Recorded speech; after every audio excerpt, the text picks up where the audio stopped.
Sache que dans les derniers jours, il y aura des temps difficiles, car les hommes seront égoïstes, amis de l'argent, fanfarons, hautains, blasphémateurs, rebelles à leurs parents, ingrats, irréligieux, insensibles, déloyaux, calomniateurs, intempérants, cruels, ennemis des gens de bien, traîtres, emportés, enflés d'orgueil, aimant le plaisir plus que Dieu, ayant l'apparence de la piété, mais reniant ce qui en fait la force.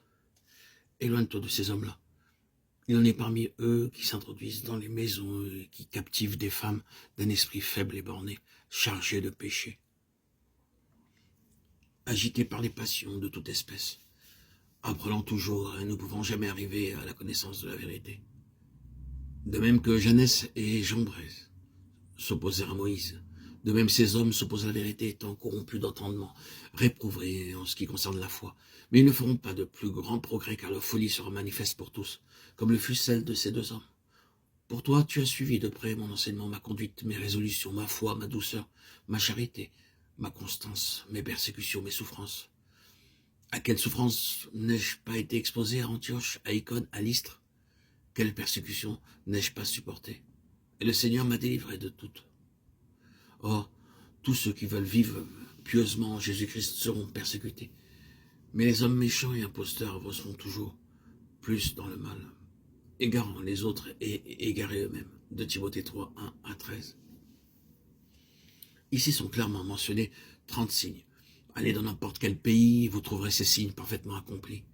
C'est pourquoi vous serez aidés en lisant lentement et avec prière le livre de l'Apocalypse. Ne vous laissez pas troubler par certains détails, mais parcourez le livre lentement et avec prière, verset après verset. Ainsi vous serez beaucoup aidés et éclairés en temps voulu. Le Seigneur montrera la signification profonde des détails. J'ai trouvé utile de diviser le livre de l'Apocalypse en 7 parties, car de cette manière, nous avons 7 aspects de la gloire du Seigneur Jésus-Christ.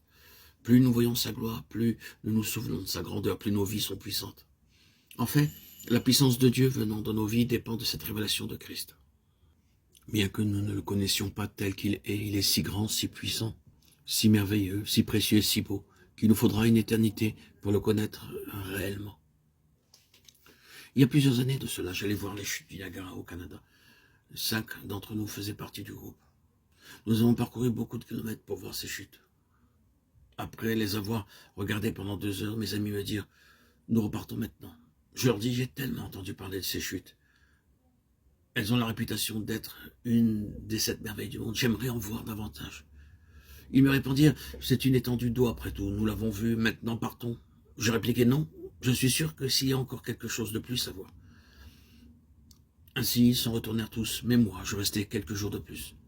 Je visitais les chutes avant le lever du soleil et après le coucher. Ensuite, je les parcourus une nuit de pleine lune. À chaque fois, je contemplais quelque chose de nouveau. Une nouvelle fascination, un nouveau charme, une nouvelle merveille. Mes amis avaient regardé les chutes un petit moment. Ils ne purent rien voir de spécial.